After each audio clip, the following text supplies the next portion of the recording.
ये 9 करोड़ का मामला नहीं, ये उससे ज़्यादा का मामला है। इसकी भी अधिकारियों की ओर है, कर्मचारियों की ओर है। वो रिकॉर्ड्स में देख क्यों नहीं, जब हमने पीआईएल डाली है उसके बाद ये सब नॉलेज में आया। चाय बागान की ज़मीन मिलेगी तो सरकार को मिलेगी, रिकवरी से पैसा मिलेगा, या जो नगर निगम के कर्मचारियों ने जो फर्जी काम करा है उसकी रिकवरी करेंगे तो सरकार को मिलेगा।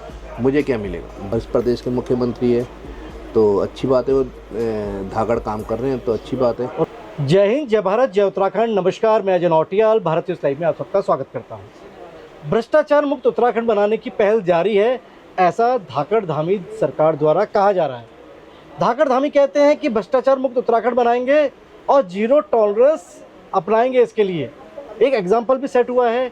कहा गया है जो हरिद्वार भूमि घोटाला हुआ उसके बाद जो नगर निगम के अंदर करोड़ों रुपए का जो गबन की जो बात चल रही है, दोनों मामलों में मुकदमा दर्ज कर लिया गया है। और ये बताने की कोशिश है हरिद्वार को लेकर, खास तौर से धामी जी का, धाकड़ धामी का एक इंटरव्यू आया, उनका एक स्टेटमेंट आया। उसमें उन्होंने कहा कि छोटी मछलियां नहीं, अब बड़े मगरमच्छ जो हैं उनको भी बख्शा नहीं जाएगा।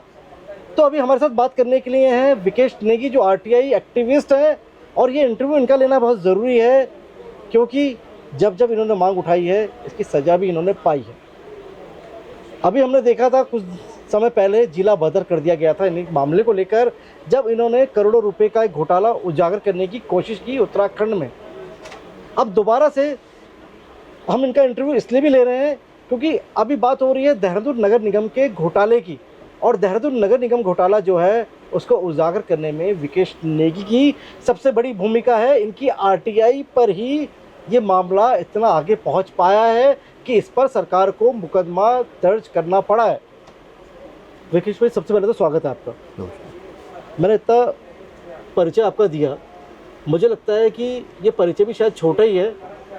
जितना भी परिचय दूँ छोटा पड़ जाएगा, शायद शब्द कम पड़ जाएंगे, क्योंकि एक लंबी लड़ाई लड़ रहे हैं आप उत्तराखंड को भ्रष्टाचार मुक्त करने के लिए, और धाकड़ धामी भी यही कह रहे हैं। इससे आप तो धाकड़ धामी और आप तो मित्र हुए, दोस्त हुए। वो भी भ्रष्टाचार मुक्त उत्तराखंड बनाने की बात करते हैं और आप भी भ्रष्टाचार मुक्त उत्तराखंड बनाने की बात करते हैं, तो कितना संतुष्ट हैं आप? नहीं, देखिए, वो हमारे प्रदेश के सीएम हैं और वो वकील भी हैं। अच्छा, वो भी वकील हैं? वो उनका रजिस्ट्रेशन है हमारे यहाँ, तो वो हमारे मित्र तो वैसे भी वो भी वकील हैं, आप भी वकील हैं। हाँ, तो वो धाकड़ हैं, आप भी धाकड़ हैं। अब वो भी भ्रष्टाचार मुक्त उत्तराखंड बना रहे हैं, आप भी बना रहे हैं। ये तो हमारे बड़े भाई है और हमारी बार एसोसिएशन में रजिस्टर्ड भी है और इस प्रदेश के मुख्यमंत्री है, तो अच्छी बात है। वो धाकड़ काम कर रहे हैं तो अच्छी बात है। और आप भी धाकड़ कर रहे हैं। अब वो आप लोग देख रहे हैं, बाकी हमने क्या बताना, बाकी लोग देख रहे हैं। आपको क्या लग रहा है? ये हम तो अपना कर्तव्य निभा रहे हैं। कर्तव्य निभा रहे हैं, ठीक है। जो एक नागरिक का कर्तव्य होना चाहिए वो निभा रहे हैं। तो ये कर्तव्य था आपका जो आपने बिल्कुल एक्सपोज कर डाला, पूरे भ्रष्टाचार को एक्सपोज कर डाला। सैन्य धाम से लेकर चाय बागान से लेकर देहरादून नगर निगम के भ्रष्टाचार को बिल्कुल एक्सपोज कर दिया आपने। देखिए, ये तो हमारा कर्तव्य है। दूसरी चीज़, आप करप्शन जो हो रखा है, या आप चाय बागान या सीलिंग कोई भी मामला हो, ये हम अपना वो नहीं कर रहे कि हम कुछ नया बना रहे हैं। ये तो जो इनके पास है उसी को हम लेके उसी को जागरूक करते हैं, और उसी में जो काम नहीं हो रखा उसके लिए हम हाई कोर्ट मूव करके आगे की कार्रवाई करते हैं। डर नहीं लगता? ये किस चीज़ से? गलत काम कोई कर रहे हैं जो डरेंगे? नहीं, प्रेशर, क्योंकि जिला बदर भी आपको किया गया था। देखिए, करा था जो वो कर सकते हैं उन्होंने करा, बाकी हम तो कहीं गलत नहीं है ना। मैं कुछ अपने लिए कर रहा हूँ भाई। चाय बागान की ज़मीन मिलेगी तो सरकार को मिलेगी, रिकवरी से पैसा मिलेगा, या जो नगर निगम के कर्मचारियों ने जो फर्जी काम करा है उसकी रिकवरी करेंगे तो सरकार को मिलेगा। मुझे क्या मिलेगा? दूसरी चीज़, मेरा ना तो उसमें कोई है कि हाँ, बस इतना है कि मेरे उत्तराखंड सही दिशा में चले। कि देखो, आप हिमाचल जैसा प्रदेश है कितना आगे बढ़ गए हैं और ऑनेस्टी वहाँ बहुत है। दूसरी चीज़, पेयजल निगम या सैन्य धाम जो प्रोजेक्ट बना रहा है, आप उसकी वहीं पर जाके आप देख लीजिए, टाइल्स उखड़ी हुई हैं, पिलर फट गए हैं और पेड़ उगने लग गए हैं। जो प्रोजेक्ट 100 करोड़ का पहुंच गया। 100 करोड़ का प्रोजेक्ट। और सरकार यहाँ पे बजट का रोना रोती है विकास योजनाओं को लेकर। देखिए, ये तो अब चाहे वो जो भी सरकार रो रही है, मैं उसको नहीं बोल रहा हूँ। आप इनकी अभी कई ऑडिट रिपोर्ट्स हमारे पास जिसमें इतने बड़े बड़े घपले निकल के आए, जो आने वाले टाइम पे अभी कौन खोलेंगे कौन ना, सी रिपोर्ट्स ऐसी हैं? वो आने वाले टाइम पे बताएंगे, अभी वो करने तो की जो आप एक्सपोज कर चुके हैं उसी पर हम बात करते हैं। नगर निगम में आपने कहा कि 99 सफाई कर्मचारी यानी कि जो थे ही नहीं, अस्तित्व इनका था ही नहीं, एक्चुअल थे ही नहीं, उनके नाम पर भी घोटाला हो गया और 9 करोड़ के आसपास बता रहे हैं आप। देखिए ये टोटल क्या खेल होते हैं, किस तरह से क्या हुआ और आपकी देखिए, नज़र कैसे पड़ी, देखिए शक कैसे हुआ? ऐसा है, कई लोगों ने आके बताया कि ऐसे ऐसे कोई मामला है वहाँ पर और ऐसे फर्जी वो चल रहा, तो हमने उसकी आरटीआई निकाली। तो जब ये निकाली है तो उसमें पता लगा कि एक इन्होंने स्वच्छता समिति बनाई है, मेयर साहब की कमेटी बना के, उसमें ये मेयर कौन थे उस समय? जो पूर्व के मेयर थे सुनील गामा। हाँ जी, तो उनकी अध्यक्षता में ये सारे समिति बनी। उसके बाद ये समितियों के अकाउंट्स खोले गए और जबकि प्रधानमंत्री के द्वारा कहा गया डायरेक्ट अकाउंट्स में पैसा जाएगा कर्मचारियों के, ऐसा कुछ नहीं हुआ। समिति के उसमें पार्षद वगैरह ये सब उसमें मेंबर थे, कोषाध्यक्ष वगैरह जो थे, इनके द्वारा क्या किया गया, जब हमने लिस्ट मांगी लोगों की तो वो लिस्ट निकल के आई, उसमें तो कईयों के एड्रेस ही मांगी आरटीआई के द्वारा मांगी गई है आप? तो सारे काम आरटीआई के द्वारा ही करते वैसे नहीं दी गई? हैं, वैसे मांगते ही नहीं है। हम जो भी डॉक्यूमेंट लेते हैं आरटीआई के थ्रू लेते हैं। उसमें जब ये आया उसमें ये तो 99 कहने हैं, उसमें कई और घपला है अभी। ये तो एक्चुअल 99 तो आपको चलो नहीं मिले, आप उनको ले रहे हैं। इसमें घपला ये भी है कि उनके डायरेक्ट अकाउंटों में पैसा नहीं गया, अब वहाँ से 500 रुपये पर डे के हिसाब से आ रहा है। दूसरी चीज़, अटेंडेंस हर एक की डेली की लगा दी है, मतलब कोई भी कभी एब्सेंट नहीं हुआ। अच्छा, मतलब जो एक्चुअल में आ रहे हैं, आप कह रहे हो 99 तो थे ही नहीं, बाकी जो आ रहे हैं वो दिखा रहे हैं कि छुट्टी मार ली, लेकिन छुट्टी नहीं दिखा रहे हैं उनकी। देखिए मैं वो नहीं कह रहा हूँ, मैं ये कह रहा हूँ कि सब की अटेंडेंस पूरी है, मतलब कोई छुट्टी पे पूरे साल भर कहीं नहीं गया। दूसरी चीज़, उसमें 99 लोगों ने, तो वो सैलरी तो उन्हीं के उस पर आई हुई ना मुकेश भाई? मैं वो आपको वही तो बता रहा हूँ कि 99 लोगों ने, इन्होंने जो उस समय तत्कालीन डीएम थी सोनी का, उनके द्वारा जो ये जांच कराई गई तो उसमें 99 लोग पाए गए, पर उन्होंने इतनी उनकी वो नहीं करा गया उनके द्वारा कि इन पे मुकदमा लिखे और ये दबा के बैठी रही। तो इसके बाद हमने दोबारा इसमें आरटीआई मांगी, तो हमने जांच की सिफारिश कर दी लेकिन मुकदमा नहीं लिखा, अभी कह रहे हो? वो तो आपके सामने ही है डॉक्यूमेंट्स। तो जांच की सिफारिश क्यों की? ये दबाव आ गया आपका आरटीआई का? अब देखिए मेरा दवा हुए क्या है, जो भी है, मैं उस बात पे नहीं जा रहा हूँ। उसमें प्रशासक बैठा था और जब आरटीआई के बाद जब ये इन्होंने फिर जांच कराई तो सीडीओ ने जांच करी और उस पर आया निकल के कि 99 लोग हैं। ठीक है, अब आगे चलो 99 लोग हैं, उनके खिलाफ आपने क्या करा? कुछ नहीं करा। फिर हमने दोबारा आरटीआई मांगी कि अभी कोई मुकदमा दर्ज हुआ नहीं हुआ, कुछ नहीं हुआ, समय लिख के आगे। कितना समय लगा दूसरी दोबारा आरटीआई डालने में, ये जानकारी लेने में कि मुकदमा दर्ज हुआ कि नहीं? ये समझ लीजिए साल भर का टाइम लगा लिया था, क्योंकि इन्वेस्टिगेशन ही पहले बोल रहे अभी जांच चल रही है, अभी जांच चल रही है, फिर रिपोर्ट आई, फिर कई दिन तो ऐसे ही टालते रहे।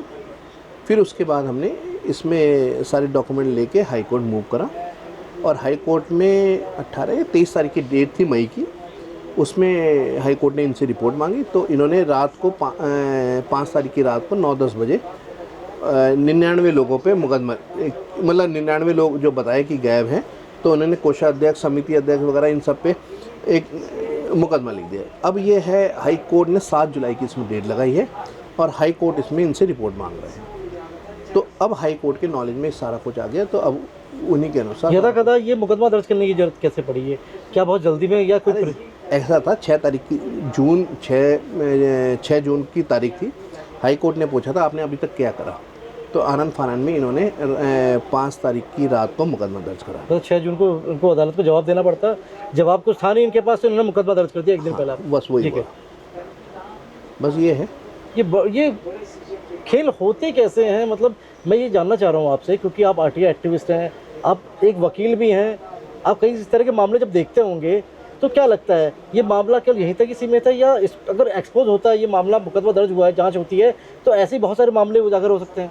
देखिए बहुत हैं मामले, अब वो तो अलग इशू है कि कौन कौन से क्या मामले हैं, पर इसी में जो मैं आपको बता रहा हूँ कि इसमें जैसे 15,000 रुपये पर आदमी के नाम से मिल रहे थे, तो उसमें अब मान लो एक वीडियो भी जारी हुआ था, एक न्यूज़ चैनल चलाया था, तो उसमें ये था, उस औरत ने बयान दिया था कि मुझे 3,000 रुपये मिल रहे हैं और फलाना किसी और की जगह तुम काम करो और तुम्हें फिर हम परमानेंट करेंगे, और उन्हें महीने के 3,000 रुपये मिल रहे थे और वहाँ से कितने आ रहे थे? 15,000, तो वो 12,000 रुपये उन्होंने अपनी जेब में डाले हुए थे। तो इसमें ये भी अभी एक मामला है। ये नहीं कि आप 99 लोग गायब हैं, इसके अलावा जिनके नाम भी हैं उनको भी पूरा पैसा नहीं मिला हुआ है, वो पैसा, उस पैसे का भी गवाने। तो ये 9 करोड़ का मामला नहीं, ये उससे ज़्यादा का मामला है। ये बड़े मामले हैं। हाँ, अब ये जब इन्वेस्टिगेशन चलेगी तो आयोग को इन डायरेक्शन में भी ये सारी जांच करनी पड़ेगी। तो क्या लगता है इस तरह के मामलों में ये मुकदमा दर्ज हो गया है, तो क्या लगता है कि रास्ता यही है? कौन सा रास्ता? ये मुकदमा भी जो दर्ज कर लिया गया है, अब मुकदमा जांच होगी, सजा होगी, जो अपराधी हैं वो सलाखों के पीछे चले जाएंगे, या फिर एक लंबी लड़ाई लड़नी पड़ती है बतौर आरटीआई एक्टिविस्टों को? नहीं, अब हाई कोर्ट में जो ये पीआई पड़ी है, अब हाई कोर्ट इसमें इनसे रिपोर्ट मांग रहा है और हाई कोर्ट के नॉलेज में सब कुछ है।